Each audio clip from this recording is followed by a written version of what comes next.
अस्सलाम वालेकुम के क्रिएशन पर आज मैं आपको बताऊंगी कि फाउंडेशन सिंगल क्रोशे स्टिच और foundation half double crochet stitch और इन फाउंडेशन डबल क्रोशे स्टिच को किस तरह से करते हैं। इसमें क्या है कि चेन भी एक साथ होती है और नॉट भी एक साथ बनता है। ये मैं पहले आपको सिंगल क्रोशे का बताऊंगी कि फाउंडेशन सिंगल क्रोशे कैसे करते हैं। इसके लिए हम चेन 2 करेंगे। अब पहली चेन में हम जाएंगे, रैप्ट अराउंड किया, ऊपर लाए, फिर इसमें से हम निकालेंगे एक को, तो ये हमारी फाउंडेशन चेन बन गई। अब ये हमारा दोनों जो लूप हैं इस दोनों को हम निकाल लेंगे तो ये हमारा सिंगल क्रोशे हो गया। तो एक ही साथ हमने चेन भी करा और सिंगल क्रोशे भी किया। आप इसको थोड़ा सा यूँ टर्न करेंगे,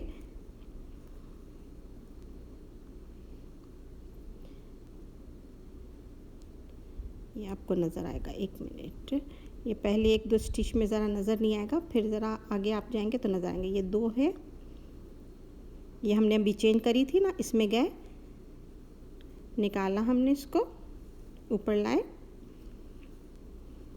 अब एक दफ़ा, पहली दफ़ा में हम निकाल लेंगे तो ये हमारी चेन बन गई। आप इसको इस तरह से अंगूठे से पकड़ भी सकते हैं। फिर ये 2 रह गए तो ये आप हमको 2 को एक साथ करेंगे तो ये हमारा सिंगल क्रोशे बन गया। तो एक ही साथ दोनों चीज़ें बन रही है। अब ये हमारे अंगूठे के नीचे था ना ये वाला लूप, एक और ये एक दूसरा वाला भी लेंगे, हम दोनों ले लेंगे एक साथ। ठीक है, ये 2 आ गए, इसको घुमाया, ऊपर आए,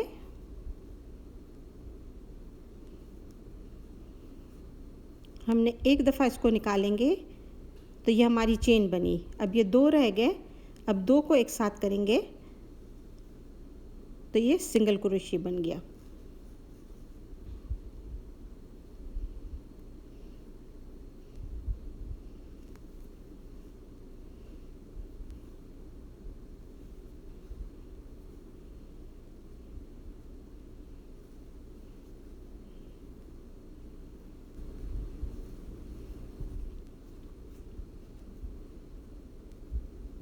ये देखें, ये चेन नीचे बन रही है और ऊपर नॉट भी बन रहा है।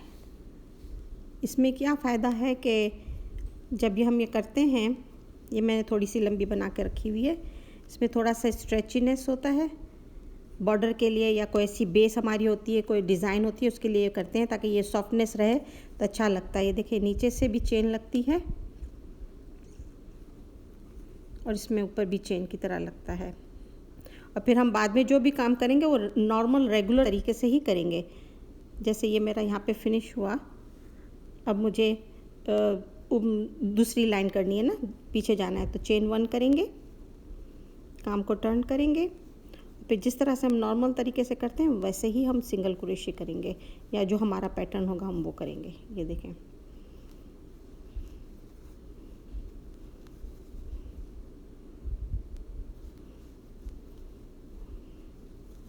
मगर ये हमारी पहली लाइन हो गई, इसमें चेन भी हो गए और इसमें एक नॉट हुआ, और ये अभी हमने दूसरी लाइन की, तो ये सिंगल क्रोशे हो गया। अब मैं आपको बताऊंगी कि हाफ डबल क्रोशे कैसे करते हैं। हाफ डबल क्रोशे के लिए हम 3 चेन करेंगे, 1 2 3 चेन किए मैंने, रैप्ट अराउंड किया जैसे हाफ डबल क्रोशे करते हैं। पहली वाली चेन में जाएंगे, रैप्ट अराउंड करके ऊपर आएंगे। ठीक है, 3 लूप हैं मगर हमको तीनों में अभी नहीं काम करना, हम पहले चेन बनाएंगे। तो पहले एक को हमने निकालना है, फिर भी हमारे पास 3 लूप ही रहे, तो ये हमारी बेसिक चेन बन गई, फाउंडेशन चेन ये बन गई, और ये फाउंडेशन हाफ डबल क्रोशे हमने बनाया। तीनों को एक साथ निकाल लेंगे।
देखें, नीचे चेन भी बन रही है और ऊपर ये हमारा नॉट भी बन रहा है।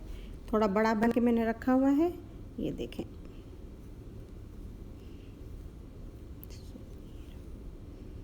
ये देखें, हाफ डबल क्रोशे भी बन रहा है और ये नीचे भी चेन है और ऊपर भी आपकी चेन है और बीच में आपका ये हाफ डबल क्रोशे का पूरा नॉट है, सब एक साथ बन रहा है।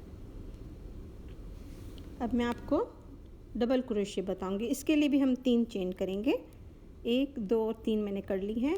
रैप्ट अराउंड किया, पहले में जाएंगे, रैप्ट अराउंड करके ऊपर आएंगे।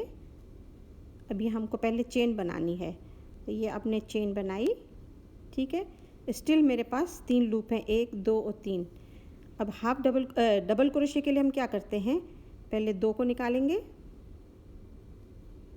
स्टिल मेरे पास 2 रहते हैं, अब फिर 2 को निकालेंगे तो हमारा डबल क्रोशे बन गया। फिर रैप्ट अराउंड किया, हम इसमें जाएंगे जो हमने फाउंडेशन चेन बनाई थी, ठीक है। इसको फिर रैप्ट अराउंड करके निकाला। अब मैं पहले फाउंडेशन चेन बनाऊंगी। ये फाउंडेशन चेन बन गई, मैंने इसको अंगूठे से पकड़ लिया। मेरे पास 3 लूप हैं, पहले 2 निकलेंगे, फिर घुमाऊंगी, फिर 2 निकलेंगे तो डबल क्रोशिया बनेगा।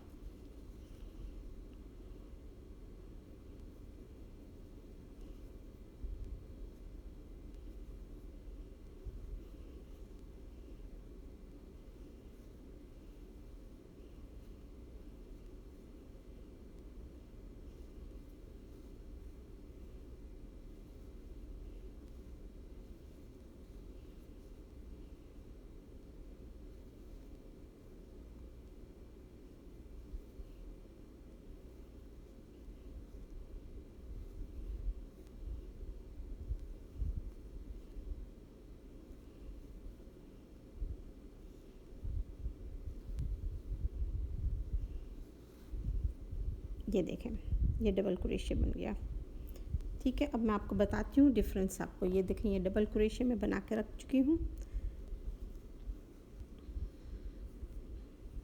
नीचे भी चेन, ऊपर भी चेन, और ये देखें ये डबल क्रोशिया चेन भी साथ बन रही है, डबल क्रोशिया भी साथ में। ये डबल क्रोशिया है, ये हाफ डबल क्रोशिया है और ये सिंगल क्रोशिया।